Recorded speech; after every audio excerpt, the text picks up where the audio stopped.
நீங்கள் என்னைக்காச்சும் திடீர்னு நடுராத்திரியில் எழுந்து நான் மாஸ்டர்ஸ் படிக்க போகிறேன்னு அப்படி அப்ளிகேஷன் போட்டிருக்கீங்களா? அது நடந்துச்சு. அப்படிதான் ரேண்டமாக ஒரு நாள் கண்டென்ட் கிரியேஷன் பண்ண போகிறேன் அப்படின்ட்டு கிளம்பிட்டேன். அதில் ஒரு ப்ராப்ளம் வேறு. என்ன கண்டென்ட் பண்ணுறது? ட்ராவல். நான் ஹோம் சிக்கு. ஏதாச்சும் டீச் பண்ணட்டுமா? நானே நெட்டில் தான் சர்வ் பண்ணுறேன். Fitness never mind.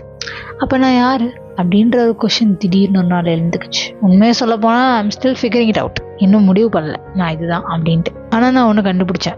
நான் ஒரு எம் டைப் பர்சனாலிட்டிங்க. இந்த மாதிரி மனுஷங்களுக்கு மனசும் சரி இன்ட்ரெஸ்டும் சரி குரங்கு மாதிரி மரத்துக்கு மரம் தாவிட்டே இருக்கும். எங்களை மாதிரி ஆளுங்க ஒரு டார்கெட் வச்சுக்க முடியாது. ஒரு சிங்கிள் லைஃப் லாங் கெரியர் பார்த்தா ஃபிக்ஸ் பண்ணவே முடியாது. திடீர்னு ஒரு நாள் ஸ்விம்மிங் கிளாஸ் போயிட்டு இருப்போம், டான்ஸ் கிளாஸ் போவோம், சிங்கிங் கிளாஸ் போவோம், அதையும் முடிக்க முடியாமல் ஆர்ட் கிளாஸ் போவோம், அதையும் முடிக்க முடியாமல் அடுத்து இன்ட்ரெஸ்ட் மாறிட்டே இருக்கும். ஏன் இந்த விஷயம்லாம் ஒரு கடத்துக்கு மேலே பிடிக்கவே மாட்டேதுன்னு நான் யோசிக்கும் போது தான் இந்த எம் டைப்ன்ற ஒரு பர்சனாலிட்டியை கண்டுபிடிச்சேன். இது எத்தனை பேருக்கு இருக்குன்னு இன்னும் தெரியல. இந்த மாதிரி ஒரு விஷயம் இருக்குனாலே நிறைய பேருக்கு தெரியாதுன்னு நினைக்கிறேன். இந்த சேனல் ஒரு பர்ஃபெக்ட் பாக்ஸ்குள்ளே ஃபிட் ஆகாது.